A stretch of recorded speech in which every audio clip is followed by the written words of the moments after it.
I remember vividly is a picture of my father and I at Banning Park outside of Wilmington, Delaware, and we were on a scavenge hunt to go find different, foliage and acorns and nuts and things, and I remember it being a really fun activity. And I'm sorry I didn't get a chance to do more in scouting. It reminds me of what we had in the Persian Gulf, and the motto was, "We will always succeed, always." And so when you were at a juncture and you didn't know what to do, you put your head in gear and you said, what is it going to take to succeed? And it removed all the barriers and set us into motion to be successful.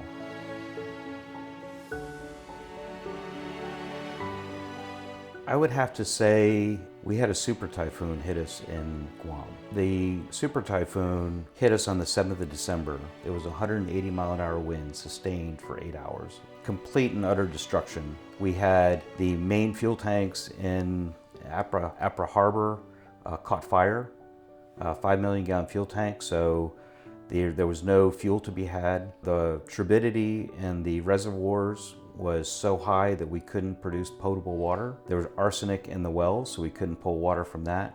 And we didn't have power back to our base until Christmas.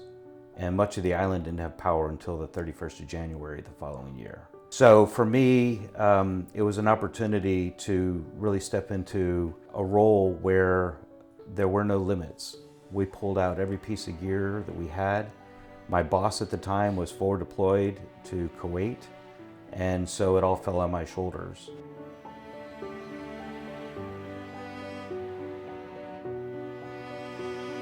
I think military training is about bringing everybody up to a certain level of competency that the person to your left and the person to your right are going to be doing their job, and they're going to make you successful. And I think that discipline, whether it's safety or quality or ownership or keeping people abreast of situations that are going on that need attention, I think those basic things, once we're good at those basics, then everything else sort of falls into place.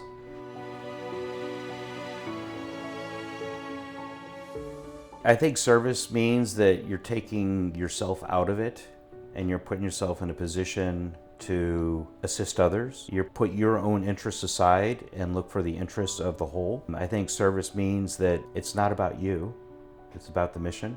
And so I think you can rest easy at night going, hey, I was able to help somebody else out today. It's always a little bit better to give than to receive.